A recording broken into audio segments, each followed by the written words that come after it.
Hello मित्रों, जय आदिवासी, जय जोहार, जय माताजी। सवार में गुड मॉर्निंग। अत्यारना तो 6:30 वाग्या से अपने मस्त ब्लॉग बनावવાનું चालू कर दीधुं छे। सवार में मस्त ब्लॉग है। अत्यार सवारनो नजारो केवो तमे जोई शको। 6:30 वाग्यानो नजारो है मित्रों। तो जो मस्त से आवा कंईक मकान से तो तमने हूँ विजिट करावुं छे। आ मकान मस्त मस्त मकान से तो જોઈ શકો અહીંયા આવા મકાન છે મિત્રો। તો સવાર में मस्त અહીંથી सूरज भी નથી નીકળ્યો, જોઈ શકો તમે। અને આપણે બ્લોગ બનાવવાનું ચાલુ કર્યું છે। તો આજનો બ્લોગ આવા નવા મકાન આપણે કામ કરવા જવાનું છે। તો તમને હું આવા જ બ્લોગ બતાવીશ। તો બ્લોગમાં કન્ટિન્યુ રહેજો અને ચેનલ ઉપર નવા હોય તો આપણી ચેનલને સબસ્ક્રાઈબ કરી લેજો। तो बधा एक ज क्वॉलिटीना मकान अहींया छे मित्रों। तमे आखी सोसायटी में अंदर भरावो तो आवा ज मकान जोवा मळशे। तो चालो आपणे हवे कोईक काम करीए।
मित्रों अपने काम पर तो सूटा पूजा करना हो जाना से रूम पर। तो अपने काम बताई दीधुं छे। तो जोई शको बधा सूटा थई गया से ने स्कूल छे।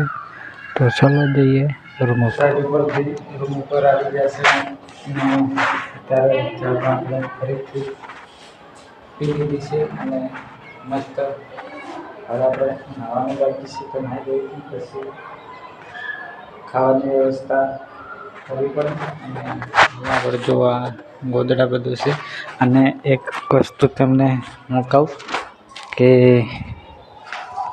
જે આ સવારમાં પથારી વાળવાની ભૂલી ગયા આપણે અને એમને એમ જ આખો દિવસ રહી। હવે નથી ઉકેલવાની કારણ કે એમના ખાધા પછી આપણે સુવાનું છે અહીંયા। તો બસ આવી બ્લોગ જોવા માટે મારી ચેનલને સબસ્ક્રાઈબ કરી દેજો અને ફટાફટ. તો આજનો બ્લોગ બહુ લાંબો તો નથી, બહુ ટૂંકો છે અને અત્યારનું વાતાવરણ કંઈક આવું છે, જોઈ શકો તમે. હા, વરસાદ આવે એવું વાતાવરણ છે. હા પણ તો ચાલો, આજનો બ્લોગ આટલો છે. વધારે લાંબો નથી. જેમ મને તમે સબસ્ક્રાઈબ કરજો, તમારા સપોર્ટ કરજો અને જેમ મને તેમ કમેન્ટ કરજો, શેર કરજો, વિડીયોને લાઈક કરજો અને જય આદિવાસી.